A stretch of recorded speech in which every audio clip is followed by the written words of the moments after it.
Nedum, is there not, aside from Vinicius Jr, just saying, wait a minute, why am I the one that has to sacrifice my best position? Because I've proved that I am one of the best players in the world here at Real Madrid. Look what I did for you in the semi-finals, for example, compared to what Kylian Mbappe did for PSG, where he went missing.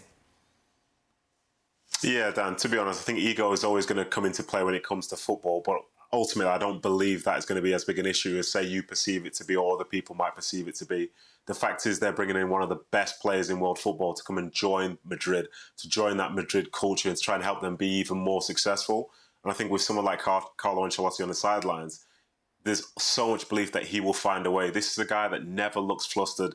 This is a guy that can find a way with the pieces that are available to him. So I'm sure from when he comes in, if he comes in, obviously if he comes in, that they'll be able to form some sort of magical connection. As a consequence, Vinicius Jr won't just be receiving balls from Bellingham.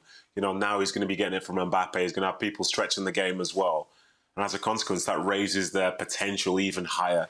So I wouldn't necessarily take offence as such if I was Vinicius Jr, because ultimately I think there will be a way where both will be on the field and they'll both be able to thrive, potentially raise themselves to whole new levels yet again. Do you agree, Shaq? I do. I think key to all of this, key to this working is Carlo Ancelotti, as Gab was alluding to. I think he is the one who kind of understands players, their mentalities, and how to get the best out of them. Whether it is leave Vinicius Jr, who right now is among the favourites to win the Ballon d'Or, leave him on the left, somehow convince Kylian Mbappe to play on the right, or switch them around.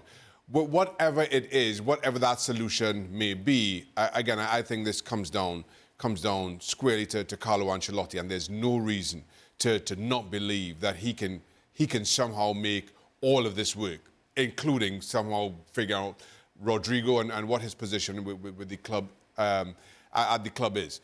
And to Alex's point, I think as far as who needs more, I think so much of this is a win-win-win in that Kylian Mbappe needed to be away from PSG and France.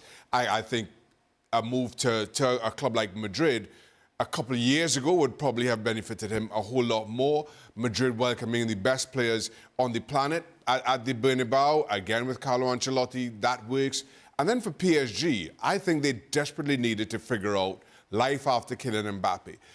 Again, as close as they've come 4 years ago, as close as they were this time around, this project, as it were, building around these global superstars, these individuals, hasn't delivered the Champions League, the holy grail for their spending. And maybe it is now they desperately need a more team-oriented focus, and they're only able to do that without somebody like a Kylian Mbappe within their ranks. They need it just as much as probably Kylian and Real.